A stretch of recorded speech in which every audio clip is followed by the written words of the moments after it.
me shkollën. Normalisht situatat ndikojnë si nga shtëpia në shkollë dhe nga shkolla në shtëpi. Janë, domethënë bëjnë atë të ndërsjellten. Sa ndikon sjellja e një fëmie? Nëse një fëmijë është shumë kundërshtues, shumë refuzues në shtëpi, ka atë është pretendent që të jetë normalisht i njëjtë në shkollë dhe kundërta nëse në shkollë është ai tipi që prish mësimin, ai tipi që vetëm flet dhe në shtëpi është totalisht e fëmia i qetë, i urtë, ai më i miri i shtëpisë.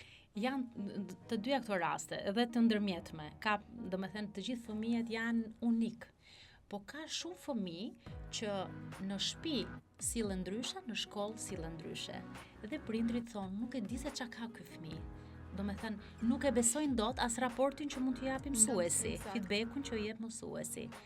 Nuk e besojnë dot nëse fëmia vet përfshihet në një zënk apo ka fjalor të papërshtatshëm në raport me moshën dhe me atë që ai ka formësuar në familje, dhe prindrit janë shpeshherë të skandalizuar nga kjo dhe nuk e besojnë. Për një kohë të konsiderueshme, ata fillojnë dhe injorojnë dhe mohojnë problemin.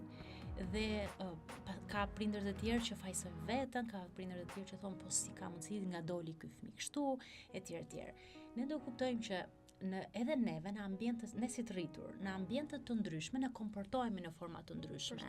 Përshtatesh me mjedisin ku je. Nëse ti ke një prind shumë autoritar në shtëpi dhe ti e di që patjetër sjellja aty ka pasoja dhe qortimi është i ashpër dhe dënimet janë të vrazhta dhe komunikimi është shumë i ulët dhe është pusho mjaft çepe këtu di unë se si vendos etj.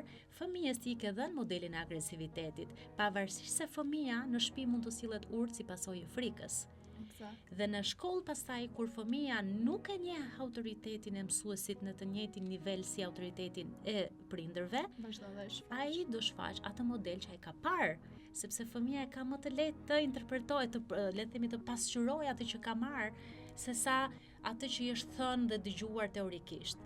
Dhe në shumë raste fëmijët që janë të frustruar dhe janë agresiv në shkollë apo kanë problematika të ndryshme sjellore apo me bashkëmoshatarët, janë reflektimi i problematikave të tyre, ngërçeve emocionale që ata ndjejnë dhe patjetër që kanë nevojë për një asistencë psikologjike në mënyrë që të kapet sa më herët problemi që të mos përshkallëzohet.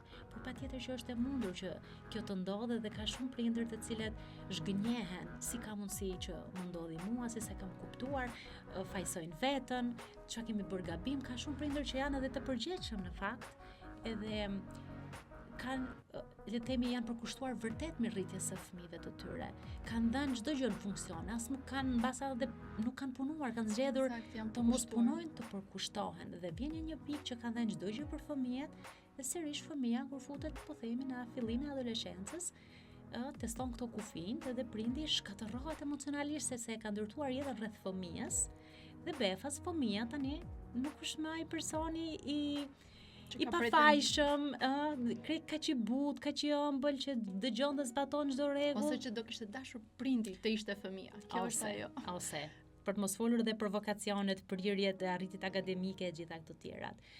Dhe të gjitha këto kanë vinë në tryezë teksa hapen këto biseda dhe le të themi ne i çepim kostumin sipas trupit të çdo njeriu. Nganjëherë shpesh prindërit më vinë dhe thonë që shiko, unë jam shumë e informuar, unë nuk lë këshill pa dëgjuar në TikTok, në Instagram, i ndjek shumë faqet e internetit me këshilla psikologjike, por ka një ndryshim midis asaj që është në letër dhe asaj që mund ta aplikosh, sepse ti do të ndërtosh strukturën që funksionon për ty, për familjen tënde, me schedule-in tënd, me oraret tua, me ndërveprimin tënd, me personalitetin tënd të bashkëshortit dhe të fëmijëve, dhe mund të jetë vërtet një problematik me njërin fëmijë, po kjo nuk do të thotë që fëmijët e tjerë që janë në shtëpi mund mos jenë duke vuajtur, sepse shumicën e kohës vëmendjen e mund ta marrë një fëmia që ka një sjellje të papërshtatshme dhe fëmijët e tjerë janë të neglizhuar, të lënë me njanë ose çortohen më shumë sepse pra më vrazhd me idenë që ti paraprim të keqes ose mos vinë në këtë pikë, kur ata thjesht janë personalitete të ndryshme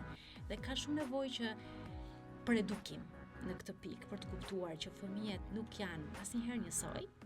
Stilet e prindërimit nuk janë receta, nuk janë vetëm gjërat që janë të mësuara dhe këtë gjë unë do ta bëj kështu hap pas hapi dhe 100% kjo do funksionojë, jo. Ti do provosh, të shikosh çfarë funksionon më mirë për ty, do kuptosh nëse fëmia le të themi e njeh, e përshtat të qasjen, është në raport me moshën e vet, është në raport me kondicionin e vet, me të zhvilluar. Ka shumë fëmijë që etiketohen si fëmijë të këqij, kur janë thjesht pak të lëvizshëm, ose etiketohen dhe diagnostikohen nga prindrit, nga mësuesit, nga shoqëria si një fëmijë hiperaktiv, kur ata thjesht janë fëmijë dhe janë pak të lëvizshëm për nga natyra. Pra, rasti nuk i ngjan rasti, çdo fëmijë është unik, çdo familje ka individualitetin dhe karakteristikat e veta dhe është e rëndësishme që të themelohet një mendësi në familje që gjërat e mira nuk ndodhin rastësisht, kultivohen. Unë them shpeshherë ferrat mbin vet. Trëndafila duhen kultivuar dhe kërkojnë punë. Nuk bëhen rastësisht. Kështu që nëse a ka sjellje sfiduese tek fëmijët, çdo fëmijë testohet disa limite. A është fundi i botës kur fëmijët bëjnë gabime? Jo, nuk është. Fëmijët do rriten, do mësojnë edhe nga gabimet e tyre dhe nga pasojat e gabimeve që ato do marrin. Por shumë e rëndësishme qasja jonë në këtë proces. Mënyra si ne reagojmë, mënyra si ne sillemi, guida që ne japim, si përballemi neve me këto sfidë, qoftë dhe me një stuhi më e madhe, nëse mund mos jetë vetëm sfidë e vogël, mund të jetë një problematikë edhe e madhe. Si përballemi ne si prindër, si qasemi problematikës, si a e mbështesim fëmijën kur ai është i sfiduar, kur ai ndihet, kur s'do as veten, apo në momente të ndryshme. Pikërisht. A kërkojnë ndihmë prindrit shqiptar në momentin që, më ndodhi kjo dhe unë duhet të kërkoj patjetër ndihmë që të jem e qartë vetë dhe pastaj të arrita gjithë situatën pa u ndikuar ose pa çuar edhe fëmijën tek një profesionist? Përgjithsisht prindrit kërkojnë ndihmë, por qëllimi i tyre i fshehur është, problemi është fëmia, të lutem më ndrysho fëmijën dhe ma sill pastaj të ndryshuar. Dhe përgjithsisht unë refuzoj të përfshihem në këtë. Pse? Sepse kam mjaftueshëm eksperiencë për të kuptuar që ai fëmia nuk është bërë vet ashtu. Ai fëmia nuk ka lindur ashtu. Është produkt i një ekosistemi, le të themi, i një ser faktorësh. Dhe kush më mirë se sa prindi mund të sjellë një informacion dhe pjesë të jetës së fëmijës, të cilat mund të lidhen së bashku. Patjetër që edhe ka dhe prindër që refuzojnë realisht të bashkëpunojnë. Nuk janë të ndërgjegjësuar, nuk duan të bëjnë punën e ndryshimit. Mund të kenë sfida nga më të ndryshme dhe kjo nuk është për të gjykuar. Por më e mira për fëmijën është kur të gjitha palët angazhohen, gjithë familja angazhohet.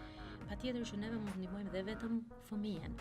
Ka edhe raste ku prindi në varësi të moshës së fëmijës, fëmia nuk e sjell dot aty sepse nuk i bindet. Okej? Dhe nuk e merr dot forcërisht. Në këto raste, prindi patjetër që merr konsultimin e vet, trajnohet se si ta menaxhojë sjelljen e fëmijës hap pas hapi. Dhe kjo ka rezultuar në shumë raste efektive. E qartë, por raste të cilat u është dashur që të keni bashkëpunim edhe me kopshtet për shembull, edhe me shkollat. Është pranues prindi që të futet edhe shkolla, mësuesi, edukatorja, që ju të keni komunikim dhe prindja e trekëndshi që për më të mirën e fëmijës. Ka ndodhur që të kërkoj ndihmë dhe të kërkoj bashkëpunimin institucionet e tjera? Ka ndodhur kryesisht në rastet e fëmijëve me nevoja të posaçme apo neurodivergjent, pra që kanë nevoja specifike zhvillimore.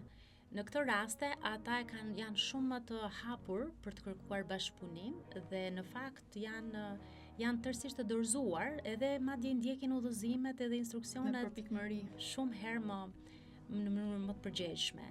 Në këto raste patjetër që po ka edhe raste të tjera të cilat të paktën me mësuesin kujdestar për fëmijët që të paktën që janë deri në 10 vjeç, por është pak delikate si gjë sepse brenda sistemit shkollës ata kanë stafet vet psikosociale dhe me të drejtën në shumë raste shumë prindër refuzojnë t'i çojnë fëmijët atje fare. Edhe pse është si shërbim pa pagesë. Dhe një nga çështjet kryesore që i shqetëson është mungesa e konfidencialitetit, e cila në fakt nëse thyhet, ajo do sjellë një dëm shumë të madh. Dhe ka shumë prindër që preferojnë që t'i lajnë të shkëputura këto të dy çështje dhe të ndihmohet fëmia jashtë pa e ditur fare, pa qenë fare i përfshirë, po i informuar stafi i shkollës edhe mësuesit edhe stafi të tjerë të jashtëm, ku fëmia merr është pjesë për ditë, sepse kanë frikë se stigmatizohet. e qartë. Ndonjë rast nga puna juaj gjithë këto vite që mendoj që ju ka mbetur kështu në mendje, një rast që mendoni që nuk mund të ndodhte ose mendoni që nuk ka raste të tilla në Shqipëri? E vështirë të gjej një rast. Unë kam punuar me grup mosha nga më të ndryshmet faktikisht. Kam punuar edhe me të rritur dhe me adoleshent dhe me fëmijë, edhe ka patur raste histori suksesi të cilat prindrit kanë qenë me lot në sy dhe kanë qenë falendrues, nuk e besonin dot. Ka pas raste që fëmia nuk dilte absolutisht fare nga shtëpia vetëm. Në mënyrë absolute. Fëmia mund të ishte 16 vjeç dhe kudo do dilte i shoqëruar vetëm me mamin ose me motrën e vet. Nuk pranonte të dilte vetëm, qoftë edhe për të blerë një ujë te dyqani poshtë lagje. Dhe është arritur që në disa seanca fëmia të mund të arrijë të shkëputet, të fitoj vetbesimin, sepse kishte kapacitetin, domethënë mund të fliste, mund të lëvizte dhe mund t'i kryente këto shërbime, por ankthi që ndjente ishte aq i lartë sa që edhe somatizonte. Kështu që dukej sikur edhe gati nuk mundej. Dhe kur arriti një pavarësi shkëputje që bënte të distanca të gjata dhe nga shtëpia ku ishte dhe vinte dhe për të marrë këshillim vet, pa praninë e prindit, dhe bënte këtë me qef dhe me gëzim dhe pa frikë. Kjo ka qenë një nga ato momentet ku mamaja nuk e besonte dot. Normalisht është rast suksesi dhe kjo pjesa, siç po flisim normalisht që nga prindërimi, por në rastin konkret është një rast që prindrit me vërtet kanë referuar sepse ka qenë një problematikë e cila ka ndikuar në jetën e fëmijës dhe jo vetëm në jetën e fëmijës, por edhe në jetën e tyre. Dhe mendoj nëse të gjithë prindrit do kërkonin ndihmë për fëmijën e tyre, mund të mos të arrijnë atë nivel sa rasti që ju treguat. Është vërtet dhe domethënë një nga thirrjet e mia për çdo prind është që kërkon ndihmë sa më herët. Nuk ka të bëj as me paragjykimin, me turbin, me asgjë para fëmijës. Prindi nuk vën asgjë tjetër. Dhe nuk duhet të vëj as opinionin e njerëzve, as frikrat e veta. Sepse nganjëherë janë frikrat tona ato që na mbajnë të lidhur, të mos kërkojmë ndihmë. Dhe sa më shumë neve nuk bëjmë diçka, problemi agravohet, thellohet, rritet, bëhet më kompleks. Kështu që sa më shpejt të kuptohet dhe të kapet problematika, aq më e thjeshtë, më e shpejt, më efikase është ndërhyrja, më e shkurtër në kohë. Dhe sigurisht kjo disa prindër janë në ato pikë të ndërgjegjësimit, të kuptuarit, dhe ka nga ato që shqetësohen edhe për gjëra që s'janë për të shqetësuar. Por ka edhe nga ata të cilët injorojnë gjëra që janë vërtet serioze, që të gjithë i shohin, të gjithë i kuptojnë, edhe asnjëri s'guxon t'u thot, sepse ata janë kaq mosbesues, rezistent për ta parë, mohues problematikës, dhe në fakt kjo nuk ka të bëjë me prindin në këtë rast. Ti do kuptosh që ti po merr vendime për një tjetër person, i cili nesër do jetë një individ i rritur më vete, që do mbart koston e mos reagimit tënd sot. Eksakt. Ajo, siç është dhe kjo pjesa e mos reagimit, është edhe ajo pjesa e hiperndjeshmërisë. Po të dëgjosh ose në kontaktin e përditshëm ato që pashtë o bobo fëmia ime ka këtë, ose më tha dikush shikoj ishte njësoj.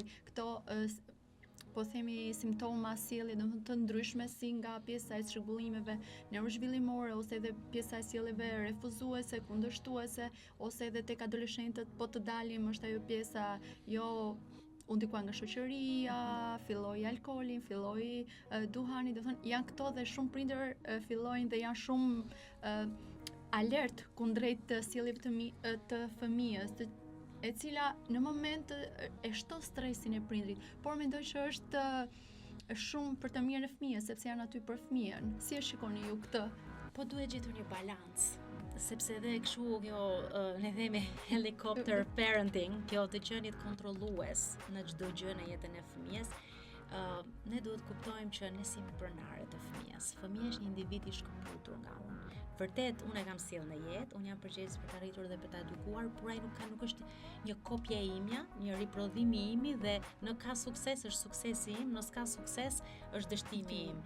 ai është një individ I cili do marrë vendimet e veta dhe duhet lejuar dhe të gabojë dhe të përballet dhe të mos ndryhyjë me njëherë t'ja zgjidhim sfidat e problemet, ta lëm pak të sfidohet, të lëm pak të përpëlitet, sepse kështu I lëm mundësinë fëmijës si të zgjidh problemet në jetën e vet dhe të mos shikojë gjithkohës nga mami dhe në fakt kjo ka filluar, pra vjen si pasojë e traumave të kaluara si e përmendëm në fillim, mënyra si neve vetë jemi rritur edhe kemi shpeshherë prindërit krijojnë ca betime të brendshme që unë kur s'kam për ta bërë këtë fëmijës, unë këtë s'kam për ta lejuar kur bëhem më prind, unë gjallë në botë unë se nuk e lejoj apo nuk do ta bëj këtë gjë.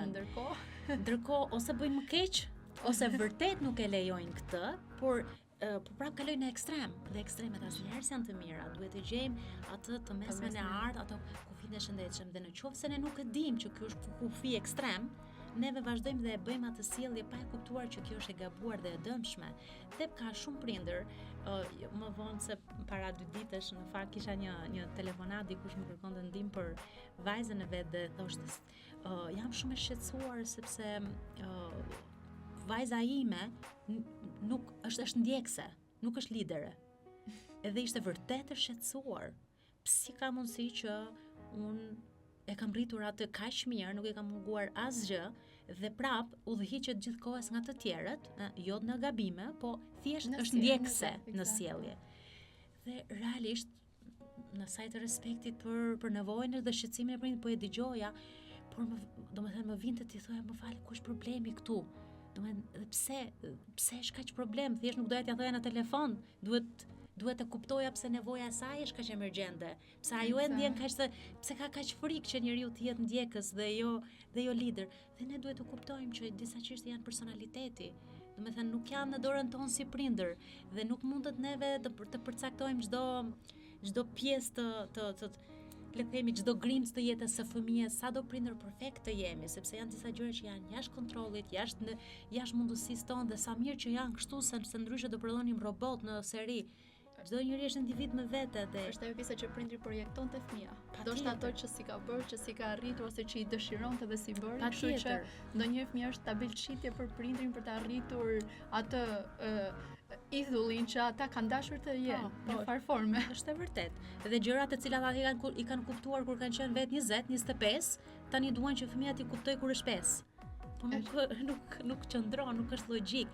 Dhe pastaj ka momente ku prindi thotë shiko se fëmia im është shumë I zgjuar, është shumë inteligjent, është gjeni, I kupton të gjitha. Po vërtet mund të I kuptoj të gjitha verbalisht. Po neve e dim që zhvillimi, kognicioni I fëmijës, zhvillimi I trurit, është akoma në proces pune dhe ti nuk mundet do thjesht fakti se të kuptoj verbalisht, nuk do thotë se ka kuptuar logjikën dhe atë pjesën abstrakte mbrapa saj, atë gjën që ka të bëjë me planifikimet për të ardhmen dhe me gjë shkak pasojë.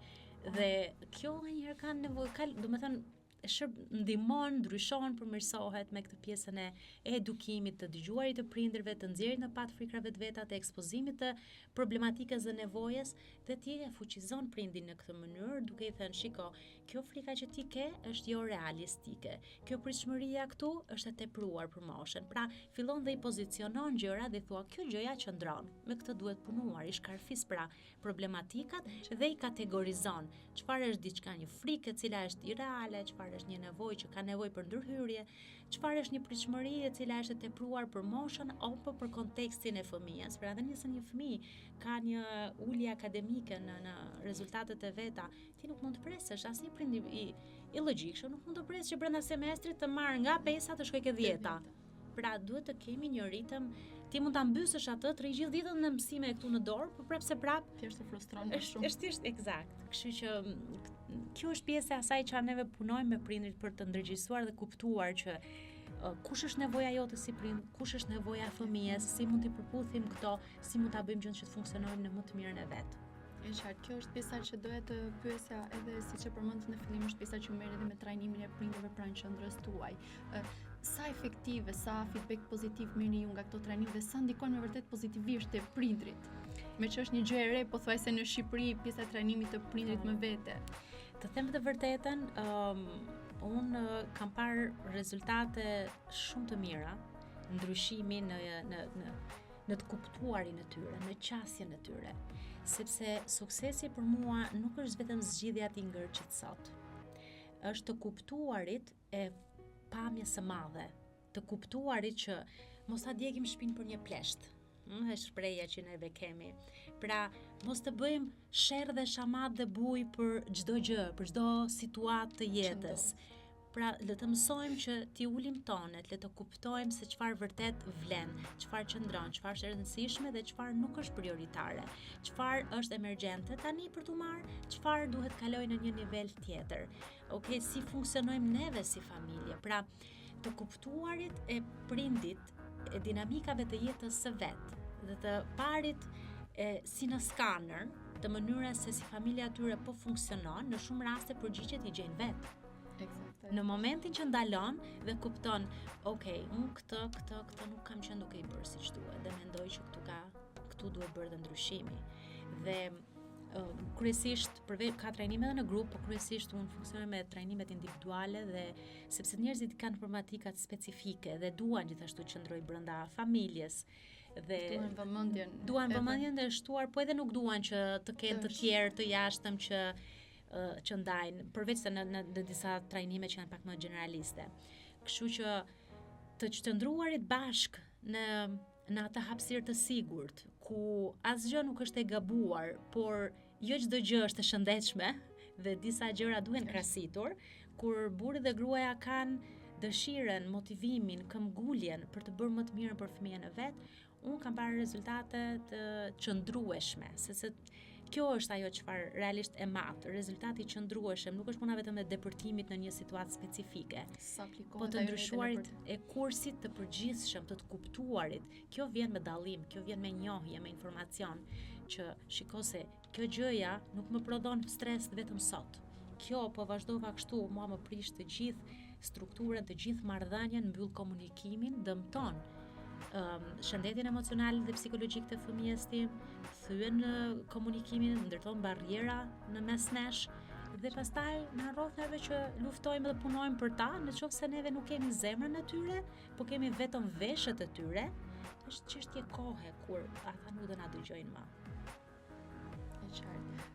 Është ajo tamam ajo pjesa që kur dikush mëson të notoj, normalisht është atë notin do e përdori në det të qetë, në det me dallë, në det me dallë të vogla të më tha, domethënë tamam në stuhi, kështu që edhe prindrit është ai momenti që të jenë gati për të përballuar të gjitha ato situata që ju sapo thatë.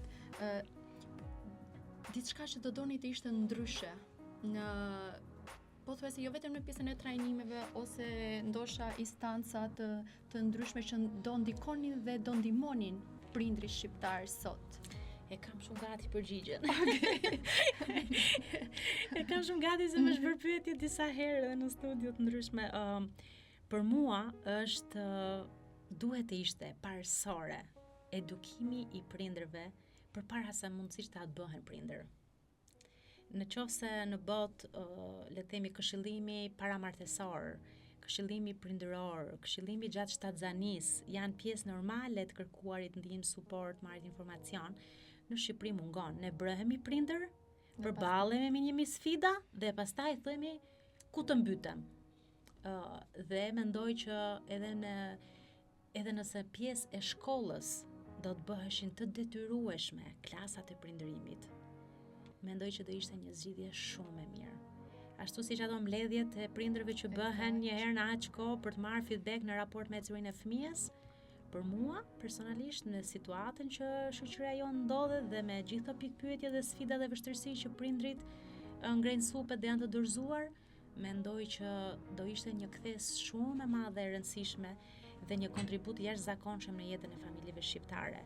Në qoftë se do ndërtohej qoftë me programe ekstrakurrikulare, pra jashtë shkollës, që prindrit të jenë të detyruar të marrin pjesë. Dhe kjo vetëm në momentin që janë të detyruar, se nëse do jetë me dëshirë, sepse në fakt çfarë ndodh kur ka patjetër mund të ketë dhe ato që vinë me dëshirë, ka edhe nga ata të cilët do donin të merrnin një trajnim të tillë, por nuk i kanë mundësitë financiare. Është e vërteta sepse jetojmë në një jetë ku është e vështirë të paguash faturat, e për më tepër të marrësh dhe një shërbim që Nuk është e vërtetë që është ashtu, por njerëzit e konsiderojnë si shërbim luksi, gjë që nuk është ashtu. Por, nëse kjo do ofrohej nga institucioni, do mbështete nga Ministria e Arsimit, do merrte një qasje krejt tjetër mënyra e prindërimit, që në parashkollore, që në kopshte, që në qerdhe, të bëjë një pjesë e detyruar, dhe bashkia mund ta bëjë, institucionet mund ta bëjnë, paktën me institucionet publike, sepse ne shikojmë në shkolla kur ka takime me prindër, unë kam qenë vetë për shumë vite pjesë e këtyre takimeve dhe kur ktheja kokën dhe shikoja prindrit ishin prindrit e fëmijëve jo problematik. Të atyre që ishin goxha më të përgjegjshëm se sa të atyre tjerëve që mungonin. Pra, ata prindër që duhet ishin në shkollë, nuk ishin. Pastaj kthehemi përsëri tek fillimi i bisedës që bëm, që është pjesa e mbartjes problemeve të tyre. Kështu që është edhe një formë shmangje. Edhe në fakt, një nga gjërat që më them fëmijëve kur vinë në shtëpi dhe ankohen, sidomos vajza kur ankohet, si e thaj djali këtë, si ai pasjellshëm, si e goditi, si e bëri, dhe unë gjithmonë i theoja dhe vazhdoj i them që shiko mami. Për shkak se ata janë vetëm klasë 6 dhe që nga klasa parë i them që nuk është përgjegjësi vetëm e fëmijës. Kjo sjellje është për shkak se në familjen e vet disa gjëra nuk janë duke funksionuar siç duhet. Në mënyrë që të nxjisë empatinë tek ajo, në mënyrë që të mos ta gjykojnë, në mënyrë që ta mbështesi, të mos e bullizojnë atë fëmin, po janë bërë shumë, janë shtuar shumë në numër. Dhe kjo më tregon që shumë familje janë duke u sfiduar, ndoshta edhe për hir sepse janë shumë të fokusuar për të mbyllur faturat e muajit edhe për të mbijetuar, dhe kjo tjetra ju duket, rrimerremi me sjelljen neve, po s'deshi, le të vazhdoj. Po kjo është papërgjegjshmëri prindërore dhe në botë, po të jenë të vëmendshëm shërbimet sociale, ty ta marrin fëmijën dhe nuk e sheh më, sepse në momentin që ti je e neglizhent ndaj nevojave të fëmijës, ja mohon për kujdesin, ja mohon disiplinën, atëherë ti nuk je duke ushtruar në fakt përgjegjësinë prindërore, sepse prindi është autoritet, jo vetëm për t'i ofruar ushqim, bukë edhe rroba, por edhe për ta edukuar, për t'i dhënë modelet e shëndetshme që një fëmijë duhet të ketë. Është tamam sepse është ai institucioni i parë, familja. Po një mesazh për prindrit, se për institucionet e dham për prindrit në përgjithësi. Diçka që ata i frikson, për atë të cilët ju jep atë stresin, anktin, atë pjesën që i ndalon të bëjnë hapin e madh të jetës së tyre. Unë shpesh herë në shaka e sipër ju them disa prindërve kur thonë, po nuk ka mundësi të vi, dua që të ndryshoj kjo gjë me një takim, me 2 takime, bëhet? Them jo, nuk bëhet. Mos mundo kot. Ti e ke shtrembruar këtë fëmijën, e ke tjetërsuar për kaq vite dhe pretendon që unë me 2 seanca të bëj magji, jo, nuk funksionon. Vjen keq. Domethënë nuk është e pamundur. Këto procese duan marrin kohë dhe duhet durim, sepse nuk është puna se neve po ndryshojmë një sjellje vetëm së jashtmi. Ndryshimi së pari fillon nga brenda, fillon me kuptim, me njohje. Ky është ndryshim që zgjat në kohë. Dhe ata të cilët shpesh herë ankohen jo për faturat, për shpenzime, nuk munden etj, mua më rezulton që më mirë mos i bli ata iPhone-in atij fëmijës. Mos i bli, po jepi një mirëqenie emocionale. Investo pak në shëndetin tënd mendor, në përkujdesjen tënde, në mirëqenien tënde si prind, zhvillo ca gjëra të tjera të cilat janë më të rëndësishme se sa ato atletet firmato, se sa kjo rroba, apo kjo aktiviteti, apo kjo dreka, apo pra janë disa gjëra që janë më me rëndësi, dhe kjo do vetë dije, do dallim, do kuptim. Fëmia, nëse i duhet një telefon, e ka përmjet komunikimi. Në qoftë se ai e kërkon, sepse kështu e kanë të gjithë, që këtu fillon problemi. Pse fëmia do të jetë si të gjithë? Ky mua si prind do më shqetësonte nëse fëmia im e përdor këtë si arsyetim, që po kështu e kanë të gjithë, kështu e bëjnë të gjithë. Ndoshta as vetë prindrit nuk mund të japin një përgjigje. Sepse edhe ata ndoshta duan të jenë si gjithë. Po ne nuk duhet jemi si gjithë, ne duhet jemi si vetja. Duhet jemi versioni më i mirë i vetes tonë dhe duhet të jetojmë një jetë pa krahasim social. Neve krahasimin duhet ta përdorim si në aspektin e vlerave, të moralit, të atributeve shoqërore pozitive, ato gjëra që na ndihmojnë të avancojnë për të ecur përpara në paqe të brendshme, por kur vjen puna te krahasimi i jashtëm social, tek ajo performanca, pjesa vetëm e jashtme e gjës, kjo ne e dim që kjo është e dëmshme. Atëherë, fëmia nëse krahasohet me të tjerë do thotë që ka një mungesë përmbushje emocionale të brendshme, prandaj dhe e kërkon këtë afirmim, këtë aprovim së jashtëmi. Dhe unë si prind i vetëdijshëm do shqetësohesha më shumë për këtë se sa për atë rrobën që e do si të tjerët.